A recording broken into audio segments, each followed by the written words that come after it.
Neverness to Everness is a beautiful thing. I would even go so far as to say it's stunning. Is it a game though? Well, it's a gacha. Gacha of a massive scale and peculiar richness of content. It's a somewhat unexpected evolution that Chinese game developers pushed and we all can enjoy. But how does it hold up among its peers, and can it wrestle with giants like... I was thinking more of an avocado. Ooh. Let's find out. Wait, the sound is too loud. Let me... Welp. Looking for me? You know it. I know it. Most people play this type of game because of the waifu factor. We judge a book by its cover, but we read a book because of its substance. The initial roster is very strong. Every player can find something that hits the spot. Despite that, someone could say character design in this game is kinda formulaic. This someone is me. I think it lacks the edge. It lacks the distinctive creative choices that would form a signature look. NTE can get away with this for now, but in the long run, not my problem actually. You can choose up to 4 characters to witness them in all their glory. You can switch between them at any time in exploration and in combat. Imagine not doing that. Sorry, no need to imagine. There are actually games like that. So, good job NTE. And you, Duet Night Abyss. Nothing personal, but you will be catching all the strays today. Speaking of strays, you can domesticate women in it. After your bond reaches a certain level, you can invite the girl of your choice to move into your apartment. I remember how sweet it felt to see Triss living at my vineyard in The Witcher 3. Gacha games, on the other hand, are usually afraid of this and prefer to give everyone their own room. It's never a truly shared space. NTE didn't just stop there. You can ask your sweetheart to join you on a stroll in the city. You can interact with her, and the first time you do so, your bond grows even stronger. Sadly, you can't max out your relationship just by spending time with the girl you like. But this is already above and beyond your regular send a gift, receive a heart. And we are not done yet. Sometimes characters appear on the map, and you can be part of a few episodes of their life. Not only that, you actually can find them in the city, unmarked, just chilling, doing something. Not only that, while doing a taxi driver side hustle, you can pick up roster characters and take them wherever they need to go.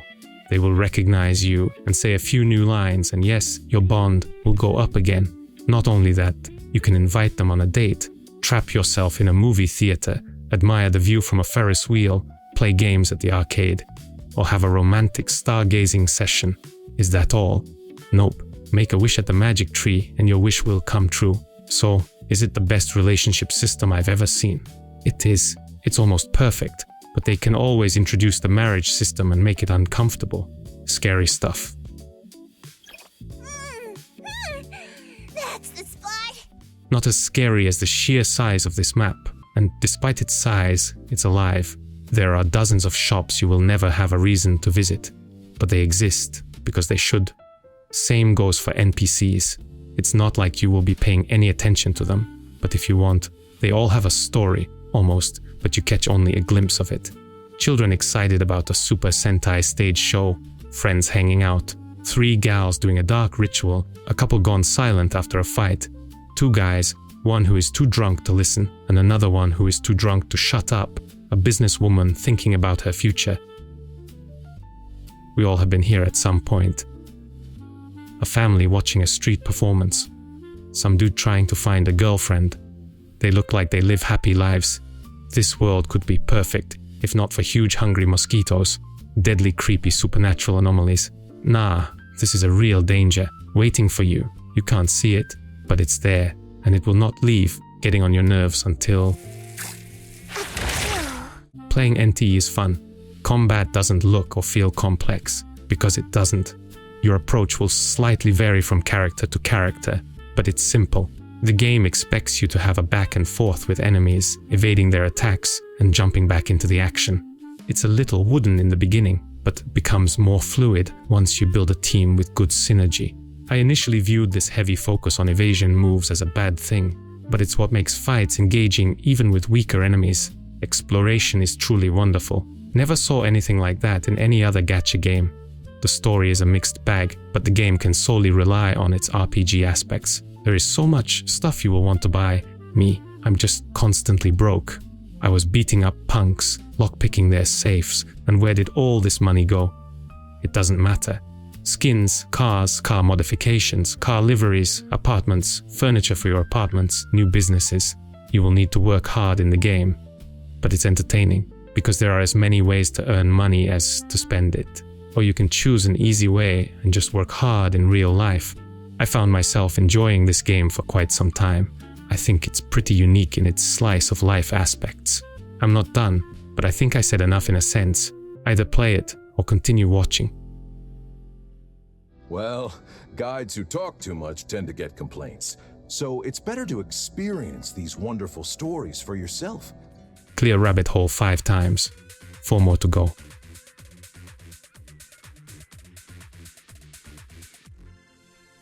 I freaking hate gacha games. We're all grown-ups. I don't need to explain. Nothing in this world is free. These games want you to succumb to your most primal instincts, love for cakes and willingness to take risks. Yet, this is a problem of your own restraint and ability to correctly appraise what you really want. If you are not trying to get absolutely everything, NTE is not stingy and playing it is quite comfortable. The biggest gacha sin that this game committed was telling me how and when to play it. You see, almost every gacha game has a leash that will stop players if they're having too much fun. In this game it's city stamina and character pixels.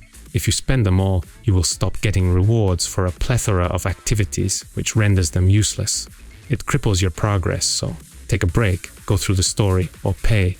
When you are in a honeymoon phase, this city is full of events, and you don't really care about anything else. This honeymoon is why I am so positive about NTE. It's an unbelievably good experience, even by the standards of single-player AAA games. Still, after honeymoon phase will end, you will not have a meaningful experience or a proper closure. There was one video that YouTube recommended to me, You're Maintaining Accounts, Not Playing Games, which is an elegant and brilliant summary of what you will get in the end. Addiction without fun. Obligation to continue. So, should you continue? For a new characters or an endless story? I like the casual urban aesthetic, influenced by an anomaly-filled setting in a grounded low-stakes story. But I don't think NTE will commit to it. The direction is already all over the place, and execution tends to be passably boring. The perfect example is a future addition to the roster, Eroi, healer that wears a nurse-inspired dress, a weird halo on a string and a medical eye patch. This is cool. She also has big elf ears and big horns, but this is too interesting and eye-catching, so they optimized her. How about a plain white dress, glassy eyes, real halo, no eye patch, and yeah, no more big ears and horns for you. Perfect NPC for Genshin Impact or Zenless Zone Zero, if you want to do them dirty. They have their own downgrades anyway. Listen, it pains me to say anything good about Duet Night Abyss, but those are real unapologetic horns. Long before the release, when I saw the first footage, I thought this would be the best game ever. Yep. Duet, your in-game models suck and promo materials for them are borderline scam. Well, I'm not done with NTE's character design. There are 2 things I deeply respect it for, and I must praise it. First, I don't think cat girls in this game have a human pair of ears, and it's freaking amazing. Cowards. I miss this part of the lore that hints they all were just normal humans once. I thought jokes about the first suit were just jokes, because, you know, talking rats and literal gods. Okay, my bad.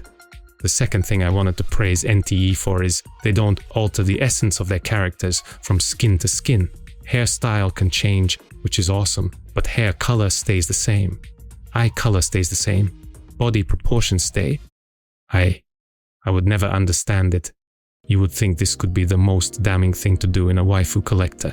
Yet every gacha has done this with little to no pushback, and even outside of gacha games, you would think it would be universally picked up on as a lack of care or badly hidden disgust. Yet it doesn't. You see it in so-called fan creations too. All it tells me is that in creators' minds, characters are incomplete without their touch. Screw this art. They are not fans. They are bad freaking actors, and I'm tired of pretending otherwise. Here we call it the air paradox, for lack of a better term. If you see no difference, you see no value. and if you see no value, you are a tool. Maybe I am just jealous of a good old time, which I wasn't able to experience, where animators drew every frame throughout the whole show to be consistent with the characters. Everything sucks now for a reason, and it doesn't need to. I'm glad they fixed the same problem in the upcoming skin even before its release, but the fact that it keeps happening is kinda pathetic. Coco, you just thought out loud! I'll keep my thoughts to myself next time. Just kidding, I won't. Let's talk about something less important. Every journey starts with you choosing the curves that will be on your screen rent-free. Usually I would pick the female ones. Initially it was for obvious reasons, then it became a little bit more complicated. You see, I can't relate. Often the story follows your average goody two-shoes simpleton cringelord. I know where your parents went, Savio. There's a terrifying monster in this world. One we can't see. It's called prejudice. But if you think about it, gacha games are perfect for female protagonists. I can pretend that at least she likes those countless cooking events and is more eager to talk about food rather than eat it. And a sudden Infinity Nikke level doesn't look out of place. Huh? How come this flower is colorless? Let me brighten you up with a stunning color. You go, girl. Only thing I want to paint this world with is blood of my enemies. By picking a female protagonist, I can understand why my character is so involved and immersed in a long yapping sessions about everyone's feelings, while I'm yawning on the side. Suddenly a character dynamic makes sense. As soon as you meet someone new, they immediately want to be your besties. Everyone is hyping you up more than hitting on you. Why is my supposed self-insert basking in compliments like a diva just by looking pretty? Because, well, she's a pretty looking woman, duh. You can choose how curvy you are, but you can't choose to act less passive. The thing is, if you give up your agency, everyone else will fill your role. That's why every woman is acting like a man, or like a mom with a child. And this is how you constantly end up in damsel in distress situations. Yes, fight for me. Sacrifice yourself for me. I want to be protected like the cute little princess I am. But you know what? NTE didn't look like it fit this frame. Don't worry, Coco. I'll protect you. Leave it to me. So, I went with my gut, and this one time, I picked a guy. Now I have a cake, and it's moving. Meet a praiser. His special power is good intuition. Just intuition. Okay, bear with me. This is one of the better games, because you are actually somewhat cool. You are the one who protects. You are the one who provides a helping hand. And you can stand on your own.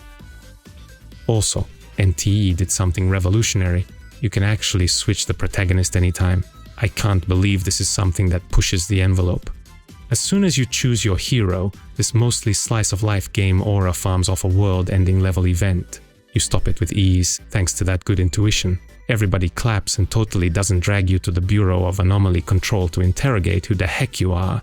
Thankfully, you don't know who you are either. Did you recall anything about the Code Zero or your past? Wait a I minute. still have no memory of anything before. Guys, we have a problem if even Asmongold is making fun of it. It comes to a point where the game will just give you amnesia because it's expected, and then 20 minutes later will ditch it. So what's the point? Classic amnesia. Amnesia can be justified. The best gacha game story ever, original Snowbreak, made excellent use of it. NTE could be one of these exceptions, but it leaves a bad taste in my mouth. Anyway, this badass woman here sends you to an anomaly hunting group, and this is where the actual game starts. There is one more thing that will exist almost exclusively in the introduction: peculiar camera framing. It's for you to decide if it's a good or a bad thing. I think there is a time and place for everything. This is your introduction to the game, and it's directed like a mildly Guna game, but it's a trap. Thirst trap. Because soon after the direction changes and you play a regular vanilla anime game, don't get me wrong, it comes back here and there, but is this what an identity crisis looks like? I guess I just like subtlety, and if I want to lose my dignity, I will do it myself. Though when it's done with style, I will gladly give it a pass. What comes after the introduction is debatable. For me, it was a slog, and I wish I had skipped it. It's not as bad as that game. Make players give fish oil to a cat in a slum full of fishermen. To make this cat guide players to a certain fisherman that smells like fish. In a slum full of fishermen, it's hard to stop a cat from chewing your underwear. It's even harder to make a cat act like a dog. Sit. It doesn't respect your time, which is no surprise. All you do is walk from cutscene A to cutscene B to hear truly uninspired dialogue, and side quests amplify it to the point of being insufferable. But there's an exception to every rule. Sometimes the script will swing into subtle world building and smart foreshadowing. Sometimes you will start a side quest that will leave you moved. But overall, this writing does more harm than good. Nobody will complain about the main story auction infiltration quest, because it's the best quest in the game, or the spin-off quest about Tomato Devil, because Lacrimosa. But sometimes the story will do exactly the opposite of what the writers expected it to do. I kicked Nanali off the team and lost all my interest in Daffodil because of the story. I hate when the characters established as resilient become soft as noodles without any good reason. Or even worse, when there is a reason, it just has nothing to do with the story. I'm tired of living in a world where everything is a different flavor of trickery. So, it's obvious it's time to talk about mascots. Can't talk about the story without mentioning the drama. He is a mascot of NTE that divided the whole fanbase and alienated a huge crowd of people.